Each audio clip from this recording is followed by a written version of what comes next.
Hey everyone, it's Prince यार। आज हम लोग देखेंगे नेक्स्ट सवाल, पावर ऑफ नंबर्स। अगेन ये रिकर्सन और डीपी का प्लेलिस्ट के ऊपर आपको ये सवाल मिलेगा। एंड जो लोग स्टार्टिंग से देख रहे हैं वेल एंड गुड, जो लोग 20 से हैं मैं हमेशा कहूँगा यार प्लीज़ स्टार्टिंग से देखो, ताकि आपको रिकर्सन से डर हमेशा के लिए खत्म हो जाए और आप कॉन्फिडेंट फील करो कि रिकर्सन के सवाल को अप्रोच कैसे करते हैं। बिकॉज मैं हमेशा सिखाता हूँ कि बेसिक्स जितना ज़्यादा आपका स्ट्रॉन्ग रहेगा आपको उतना बेटर फील होगा। ठीक है, तो आज आपको बहुत कुछ सीखने वाले हैं आप इस वीडियोज़ में। पावर ऑफ नंबर्स में कैसे ऑप्टिमाइज़ करते हैं, रिकर्सन में कैसे और थॉट प्रोसेस बढ़ाते हैं। तो प्लीज़ इस वीडियो को एंड तक देखना, प्लीज़ स्किप मत करना। एंड जब भी बैठते हो मेरे वीडियोस को देखने के लिए पेन एंड पेपर लेके बैठा करो यार। क्वेश्चंस के ऊपर खुद से अटेम्प्ट किया करो। जहां मैं कहता हूँ स्पेशली अटेम्प्ट करो तो अटेम्प्ट किया करो, इससे आपका बेनिफिट है। आपको लगेगा क्या यार हम समझ लेंगे, सुन लेंगे, हमें आ जाएगा, ऐसा नहीं होता दोस्त। पढ़ाने के लिए और समझाने के लिए बहुत सारी वेबसाइट्स है, बहुत सारे लोग बैठे हुए हैं, बट स्टिल मैं चाह रहा हूँ कि आप सीखो और आप अपने कर्मों से ही सीखेंगे। That's what I feel. ठीक है, तो पावर ऑफ नंबर्स क्या होता है? पावर ऑफ नंबर्स सिंपल एक सवाल है। सवाल क्या दे रखा है, मैं ये मान के चलता हूँ ना कि आपने एक बार क्वेश्चंस को पढ़ा होगा, एग्जांपल्स देखा होगा, एंड ये जो फंक्शंस लिखा हुआ है वो चेक किया होगा अपना अपना लैंग्वेज। जैसे कि मैं सी प्लस प्लस में काम करता हूँ तो मैं सी प्लस प्लस यहाँ सेलेक्ट कर लिया, और जो फंक्शंस का पैरामीटर है, जो फंक्शंस कैसे लिखना है, क्या कोड कंप्लीट करना है, यहाँ तक आपने देखा होगा। मैं ये इतना मैं मान के चलता हूँ। और पावर ऑफ नंबर्स क्या कह रहा है कि n बराबर 2 है, तो हम लोग को इसका रिवर्स नंबर निकालना है, तो n की पावर r। ठीक है, n की पावर r निकालना है, तो n का रिवर्स क्या होगा? 2 का रिवर्स कुछ नहीं होगा, 2 ही होगा। लेट सपोज 12 होता तो इसका रिवर्स क्या होता? 21। लेट सपोज 123 होता तो इसका रिवर्स क्या होता है? 321। ठीक है, तो इससे 2 का रिवर्स 2 ही होगा, कोई प्रॉब्लम नहीं है। तो 2 की पावर 2 क्या हो गया? 4। अगर n इक्वल टू 12 है तो इसका रिवर्स क्या होगा? तो n का रिवर्स होगा 21। तो 12 की पावर 21 निकालोगे तो ये आएगा आपका इतना बड़ा आंसर। मैंने कैलकुलेट नहीं किया, मैंने डायरेक्ट समझाया है कि देखो क्वेश्चंस क्या कह रहा है। n की पावर निकालना है, ठीक है, n की पावर r, और r क्या है? n का ही रिवर्स। ठीक है, जो डिजिट्स दे रखा है उसको आप रिवर्स कर दो तो वो आपका हो जाएगा रिवर्स, और उसका पावर फाइंड आउट कर लो, कोई प्रॉब्लम नहीं। देखो ये क्वेश्चन समझने में तो बड़ा चीज़ नहीं है, टफ एकदम नहीं है कि क्या पूछ रहा है सवाल में, बट हमें रिकर्सिव वे में डेवलप करना है थॉट प्रोसेस को। रिकर्सिव वे में कैसे अपन सोच पाते हैं। तो नाइफ सॉल्यूशन की अगर मैं बात करूँ तो 12 की पावर 21 है। ठीक है, यहाँ पे आर क्या है? रिवर्स नंबर है। तो हम लोग सिंपल क्या करेंगे, नाइव अप्रोच का दिमाग लगाएंगे, इंट आई इक्वल टू 1 से चलेंगे, आई लेस देन इक्वल टू 21 और आई प्लस प्लस, और एक आंसर नाम का वेरिएबल बना दिया और 1 से डिक्लेयर कर दिया उसको, और सब में मल्टीप्लाई करना स्टार्ट कर देंगे 12 को। कितनी बार? 21 टाइम्स, क्योंकि पावर का मतलब यही होता है। 12 की पावर 21 का क्या मतलब हुआ कि 12 को 21 बार मल्टीप्लाई कर दो, जो आंसर आएगा वो हमारा आउटपुट है। तो ये हमारा आंसर आ गया। टाइम कॉम्प्लेक्सिटी क्या है? ओ ऑफ एन। बिकॉज क्यों? ये बेसिकली एन क्या है, यहाँ पे आर रिप्रेजेंट करेगा कि आर अगर 21 है, 35 है, 61 है, तो 12 की पावर 65, तो 65 टाइम्स चलेगा। तो अल्टीमेटली देखा जाए ओ ऑफ एन टाइम्स में हमारा काम हो रहा है। इज़ दिस एफिशिएंट और नॉट, हमें नहीं मतलब, अभी हम एफिशिएंसी पे जा ही नहीं रहे। अभी हम ये फोकस कर रहे हैं कि इसका रिकर्सिव अप्रोच क्या होगा। ये तो नाइफ सॉल्यूशन था, प्रॉब्लम देख के सॉल्यूशन निकालना वी कैन डू, कोई प्रॉब्लम नहीं है, but we want to figure out the recursive solution. ये रिकर्सिव सॉल्यूशन क्या होगा? अगेन अब देखो रिकर्सिव सॉल्यूशन में मैंने 3 चीजें बताई थी। पहला, रिकर्सिव फंक्शन चेक करो कि उसका इनपुट और आउटपुट क्या है। दूसरा, बेस कंडीशन, और तीसरा उसका लॉजिक, कि जो मेन जो फंक्शन है, रिकर्सिव फंक्शन है, उसको जो हम नेक्स्ट बार कॉल करें तो उसके कुछ स्मॉलर इनपुट्स के लिए कॉल करें। That's what. ठीक है, तो इनपुट अब देखो मैं एक करके डिक्लेयर कर रहा है। इनपुट है, ठीक है, इसमें एन और आर दो पैरामीटर है। क्यों? बिकॉज देखो सवाल में दे रखा है 2 पैरामीटर है, एन कॉमा आर। ठीक है, तो 2 पैरामीटर है। ये क्या बता रहा है? नंबर, और आर क्या बता रहा है? रेडिकल, कि हमें इस नंबर का पावर निकालना है कितने बार, मतलब कि और आउटपुट क्या है? आउटपुट हमें मल्टीप्लाई करना है एन को कितने टाइम्स? R times. यही पावर का मतलब होता है। 5 की पावर 4 है, तो इसका क्या मतलब निकलेगा? इसका सिंपल से मतलब बताइएगा कि 5 को 4 टाइम्स हमें मल्टीप्लाई करना है। अब मैं आपके ऊपर छोड़ रहा हूँ एक चीज़ कि इसका रिकर्सिव फंक्शन एक बार सोच के देखो कि कैसे बताओगे। इस वाले पॉइंट से कुछ फिगर आउट निकालो कि क्या आप सोच सकते हो। खुद सोचना, कोड मत लिखना, बस लॉजिक सोचना। ये जो मैं एक सिंगल लाइन जो लॉजिक वाला बताता हूँ कि कौन से स्मॉलर फंक्शंस में अपन को डिवाइड करना है, बस मैं आपको ये सोचने के लिए कह रहा हूँ। देखो प्लीज़ यार, जब सोचने के लिए कह रहा हूँ सोचो, पेन पेपर दिमाग लगाओ, थोड़ा हाथ पैर चलाओ, डायग्राम बनाओ, कुछ भी करो, लेकिन आ जाएगा समझ में।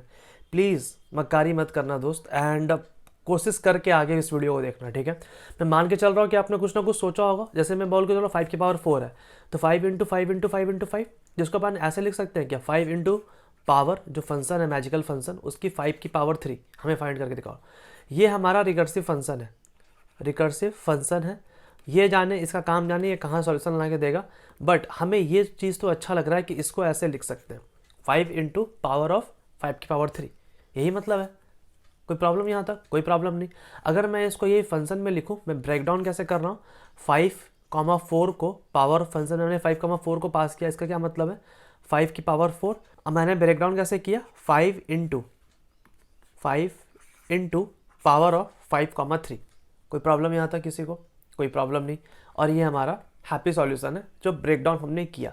अब आते हैं इसके फंक्शन पे, जो कि बेस कंडीशन पे अपन नहीं आ रहे हैं अभी।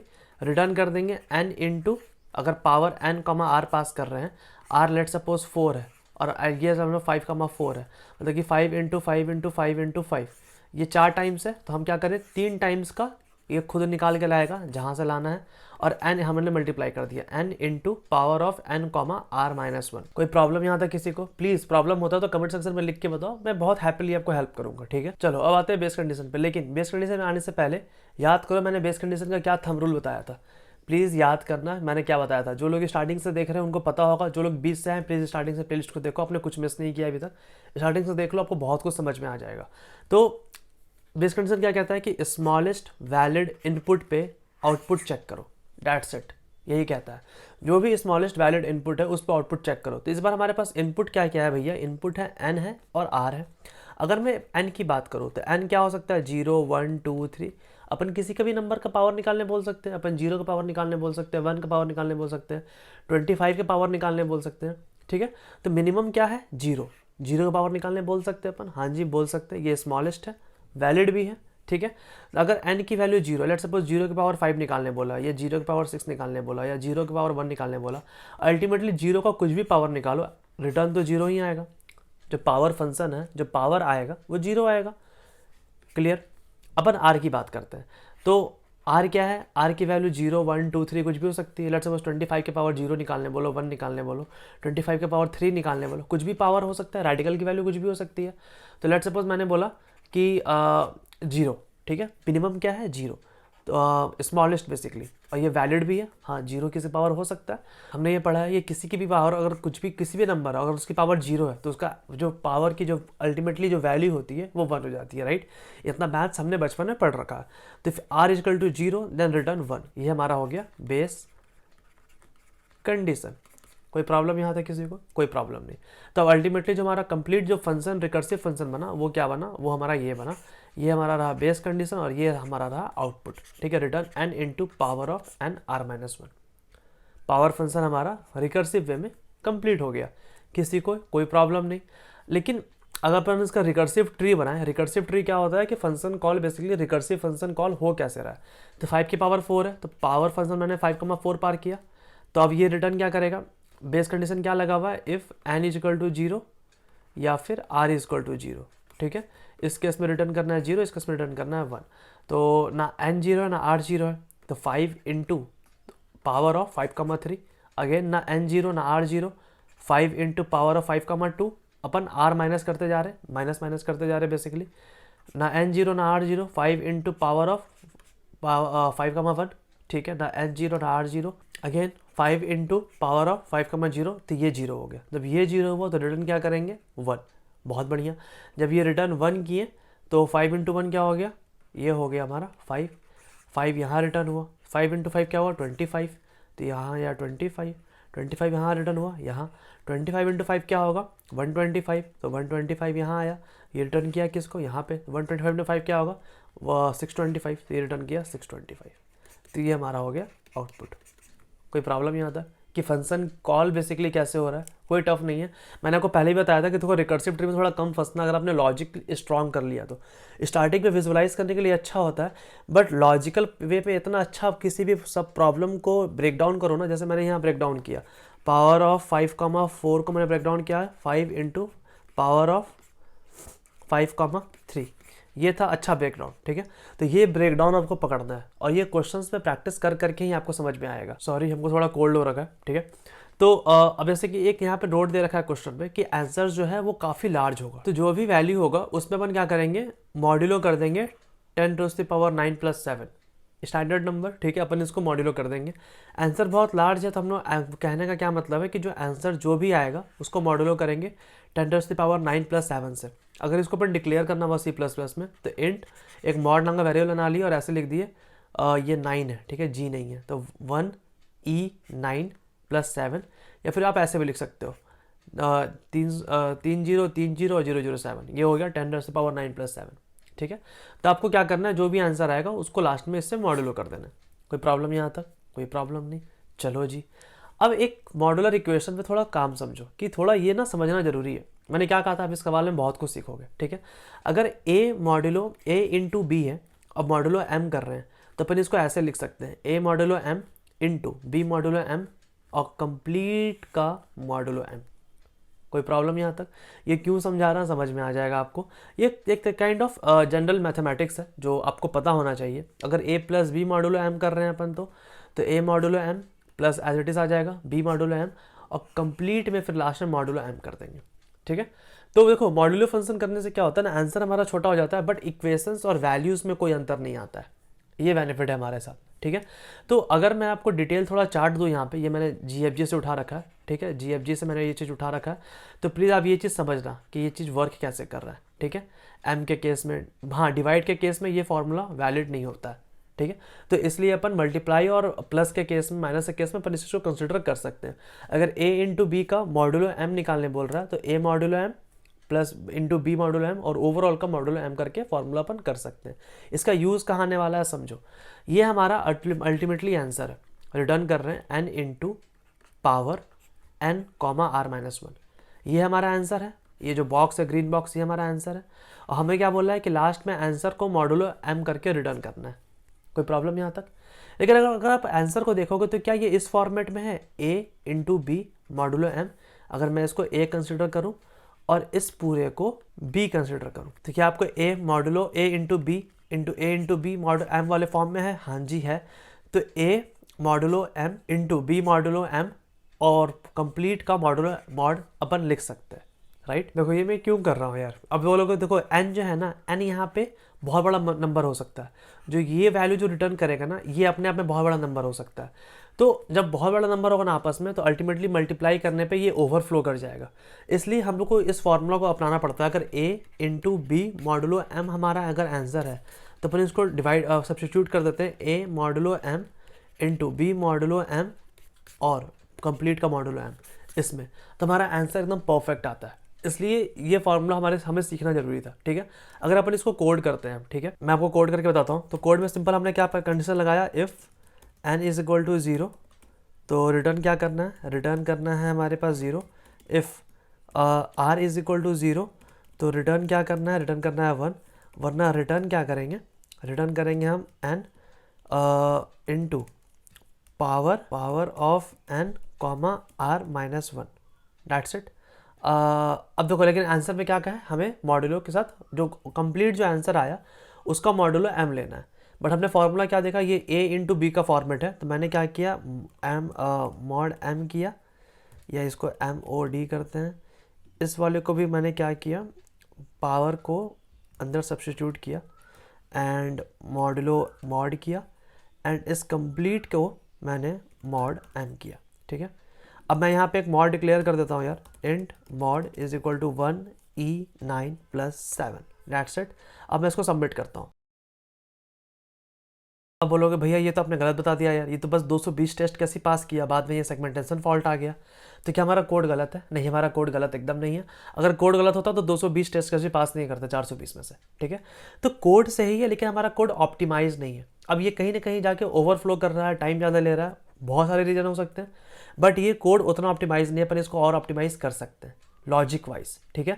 तो लॉजिक वाइज अब बोलो कोड गलत है क्या? नहीं, अगर आप उसको प्रॉपर टाइम दोगे ना इस कोड को चलने के लिए, तो कोड प्रॉपर अच्छे से रन करेगा। लेकिन प्रॉब्लम क्या है ना, हमारा 220 टेस्ट केस के बाद हमारा मेमोरी लिमिट एक्सीड कर जा रहा है। अगर मैं इसको कॉपी करके आपको गूगल करके दिखाऊं तो देखो ये क्या दिखा रहा है कि occur when program tries to read write outside the memory allocated. हमने इतना ज़्यादा रिकर्सिव कॉल कर दिया, इतना ज़्यादा फंक्शन कॉल कर दिया कि मेमोरी आउटसाइड चला गया। तो हम इसको ऑप्टिमाइज़ करेंगे, और पता है रिकर्सन पे ही ऑप्टिमाइजेशन को अपन डीपी कहते हैं, ये समझ लो। अब ऑप्टिमाइजेशन किसी तरह से हो सकता है, चाहे लॉजिकल वे में ऑप्टिमाइज़ करो, चाहे मेमोरी को कुछ एलोकेट, एक्स्ट्रा मेमोरी एलोकेट करके ऑप्टिमाइज़ करो। कुल मिला के हमें जो बार बार रिकर्सिव फंक्शन कॉल हो रहा है ना, उसे रोकना होता है। अब मैं समझाता हूँ कैसे। सी, मुझे पता है इस तरह का कॉन्सेप्ट पढ़ाने में और बताने में बहुत मजा आता है, बिकॉज इसमें वाकई में रियल लर्निंग दिखती है। अगर मैं आपको बताऊँ 5 की पावर 6, ठीक है, कॉल कर रहे हैं तो 5 इंटू पावर 5,5, फिर 5 इंटू पावर 5,4, 5 इंटू पावर 5,3, ये कितनी बार? 6 बार कॉल हुआ, 5, 1 2 3 4 5 6, ये टोटल 6 टाइम्स कॉल हो रहा है। ठीक है, मेरा क्या है ना, 6 टाइम्स कॉल क्यों करना, ये बार बार रिकर्सिव कॉल कर रहा है, बार बार रिकर्सिव फंक्शन कॉल कर रहा है। ठीक है, तो हम जो रिकर्सन, देखो डीपी क्या होता है, डीपी होता है ऑप्टिमाइजेशन ओवर रिकर्सिव कॉल। हमें बस जो मल्टीपल रिकर्सिव कॉल हो रहे हैं ना उसको ऑप्टिमाइज करना है, और यही हमारे लिए डायनेमिक प्रोग्रामिंग है। अब डीपी किसी भी तरह से हो सकता है, मतलब ऑप्टिमाइजेशन किसी भी तरह से हो सकता है, चाहे ये जो लॉजिक है हमारा बार बार कॉल करने का उसको चेंज कर दो, चाहे अगर कोई रिपीटेटिव फंक्शन कॉल हो रहा है उस लॉजिक को चेंज कर दो। कुल मिला के आपको बस ऑप्टिमाइजेशन करना है रिकर्सन के ऊपर, and that's your DP solution. अब ये किसी भी तरह से हो सकता है दोस्त, देखो मैं कितना धीरे धीरे धीरे करके आपको ले जा रहा हूँ आगे की तरफ। अब इसमें ऑप्टिमाइजेशन क्या हो सकता है भैया, आप बताओ। मैं कहता हूँ सुनो क्या हो सकता है। 5 की पावर 6 है, मैंने कहा ये पावर इवन है, तो मैंने क्या बोला कि 5 की पावर 3 अगर हम कैलकुलेट कर लें, हम इसको मल्टी, और जो भी हमारा आंसर आया, ठीक है, तो हम उसको डायरेक्ट रिटर्न कर सकते हैं आंसर इंटू आंसर। तो हम जो 5 की पावर 6 में जो 6 बार कॉल कर रहे थे वो हमें नहीं करना पड़ेगा, हम सिर्फ 5 की पावर 3 कॉल करेंगे। अब हमें सिर्फ 5 इंटू 5 इंटू 5 करना है, डैट्स इट। हमें हमारा जो 3 टाइम्स ऑफ रिकर्सिव कॉल में हमारा काम हो गया। हमने, और जो भी आंसर आया हमने उसे स्टोर कर लिया आंसर में, और लास्ट में रिटर्न कर दिया क्या, आंसर इंटू आंसर, कोई प्रॉब्लम नहीं। अगर आप बोलोगे भैया पावर ऑड है, 5 की पावर मान लो 9 है, तो हम क्या करेंगे, सिंपल 5 की पावर 8 कैलकुलेट करेंगे, इंटू 5 कर देंगे, ये हमारा आंसर है। ये इवन आ गया, और इसके लिए हम लोग सिर्फ कितना टाइम्स, 8 टाइम्स, 8 बार रिकर्सिव कॉल कर रहे थे। हम क्या बोलेंगे, आंसर में 5 की पावर 4 कैलकुलेट करेंगे, और इसमें रिटर्न कर देंगे आंसर इंटू 5, डैट्स इट। हमारा रिकर्सिव कॉल कितना हुआ, डायरेक्ट आधा हो गया। That's the power of recursion. मैं ये कह रहा हूँ आपको कि ये हुआ हमारे लिए ऑप्टिमाइजेशन। अभी तक हम क्या करते थे, 5 की पावर 8 है तो 5 इंटू 5 की पावर 7, फिर 5 इंटू 5 की पावर 6, फिर 5 इंटू 5 की पावर 5, ऐसे करते करते कितना 8 टाइम्स करते हैं। ठीक है, ये हमारे प्रॉब्लम था। हमने बोला सिर्फ 4 टाइम्स करो। 4 टाइम्स क्यों करो, बिकॉज पावर इवन है, डायरेक्टली जो आंसर आएगा उसको उसी के साथ मल्टीप्लाई कर देंगे, वो हमारा 5 की पावर 8 बन जाएगा। कोई प्रॉब्लम यहाँ था, कोई प्रॉब्लम नहीं। अब आते हैं इसको कोड में। अगर मैंने इसको ऑप्टिमाइज किया, 5 की पावर 6 है, 3 बार कॉपी हो रहा है। इफ़ आर मॉडुलो 2 है तो कुछ नहीं करना, एक आंसर 5 की पावर 3 पे कैलकुलेट कर लो, ठीक है, और रिटर्न कर दो आंसर इंटू आंसर, कोई प्रॉब्लम नहीं। अगर मॉडुलो हमारा पर जो पावर है, जो रेडिकल है, वो हमारा अगर ऑड आता है तो कुछ नहीं करना है, 5 की पावर 4 करो, मतलब कि n की पावर r-1/2 कैलकुलेट करो। जो आंसर आएगा उसको आंसर और आंसर 2 बार मल्टीप्लाई करो, और जो बेस नंबर था उसको ऊपर मल्टीप्लाई कर दो, दैट्स इट। ये था रियल ऑप्टिमाइजेशन। अब बोलोगे और ऑप्टिमाइज हो सकता है क्या, हो सकता है, but we don't dig into further that thing. But ये हमारा ऑप्टिमाइजेशन समझ में आया। अब अगर मैं इसको कोड करके बताऊँ आपको, तो कोड तो बहुत सिंपल है। देखो कोड मैंने कुछ नहीं किया, मैंने सिर्फ बोला आर मॉडुलो 2 अगर 0 आता है, ठीक है, तो कुछ नहीं करो, लॉन्ग लो और टेम्पररी आंसर, ठीक है, आंसर ले लो। And what we can do is power of, calculate करो what, n comma r/2, that's it, और रिटर्न कर दो क्या, ये आंसर। अब देखो मॉडुलो के साथ रिटर्न करना है तो यहाँ थोड़ा पेच आएगा, answer modulo mod into, basically देखो रिटर्न क्या करना था, रिटर्न करना था आंसर, ठीक है, बट रिटर्न ये होगा आंसर इंटू आंसर, ये हमारा आंसर होगा। बट यहाँ पे क्वेश्चन में क्या बोल रखा है कि आपको मॉडुलो के साथ, मतलब मॉडुलो लेके आपको रिटर्न करना है, ठीक है। तो अब a इंटू बी का मॉडुलो क्या होगा, a into B modulo m, ये हमारा आंसर होना चाहिए, ऐसा हमें आंसर रिटर्न करना है। But a into B modulo m हम जानते हैं कि इसको ब्रेकडाउन कैसे करते हैं अपन, इसको ब्रेकडाउन ऐसे करते हैं मॉड, और फिर यहाँ मैंने मॉड किया, दैट्स इट, ये हमारा कंप्लीट आंसर है। अब जैसे कि एल्स पार्ट में आते हैं, ठीक है, अगर लेट सपोज या अगर इवन है हमारा पावर, तो हमने सिंपल क्या किया, ये काम कर दिया। एल्स पार्ट पे हम आएंगे और यहाँ पे करेंगे that's it r-1/2, that's it, ठीक है। जो भी आंसर आया उस पर रिटर्न क्या करना है, सी, कॉमन सेंस की बात है। पहले देखो, पहले नॉर्मल आंसर लिख के दिखाता आपको, ये कैसे होगा, आंसर इंटू n, ठीक है, दैट्स इट। बट हमें ऐसा रिटर्न करना है क्या, नहीं, हमें मॉडुलो के साथ रिटर्न करना है। तो ये a into B into C modulo m return करना है, ठीक है। अब इसको अगर तुम ब्रेक डाउन करोगे तो कैसे ब्रेक डाउन करोगे, सिंपल है यार, modulo m mod and again modulo mod M and again modulo mod M, that's it. मैं इसको ओमिट कर देता। अब मैं क्या करता, कंपाइल करता एक बार, all test case successfully submitted. तो आपको ये समझ में आया कि काम कैसे हो रहा है। लॉजिकल वे में हमने रिकर्सिव फंक्शन जो बार बार कॉल हो रहा था उसको हमने ऑप्टिमाइज कैसे किया। मैं सच कह रहा हूँ यार, इन्हीं छोटी छोटी प्रॉब्लम से ना आप इतना ज़्यादा आपको कॉन्फिडेंस आ जाएगा ना डीपी, रिकर्सन और इन सब चीज़ों के ऊपर। आपको लगेगा कि yes, now I can do it by my self. And मैं सच कह रहा हूँ, प्लीज़ कॉपी पेन लेके बैठा करो यार, पेशेंसली पूरा वीडियो देखा करो एंड प्लीज़ कमेंट करके बता दिया करो यार, प्लीज़ कमेंट किया करो। मुझे बहुत अच्छा लगता है आपका फीडबैक सुनने में कि आपको कैसा लग रहा है, ठीक है। तो प्लीज़ जितने व्यूज़ आते हैं उस हिसाब से कमेंट्स नहीं आते हैं, लाइक करो मत करो लेकिन कमेंट ज़रूर कर दिया करो, ताकि मुझे मोटिवेशन मिलता रहे कि हाँ लोगों को समझ में आ रहा है। थैंक्स लॉट, मिलते हैं नेक्स्ट वीडियो, तब तक के लिए।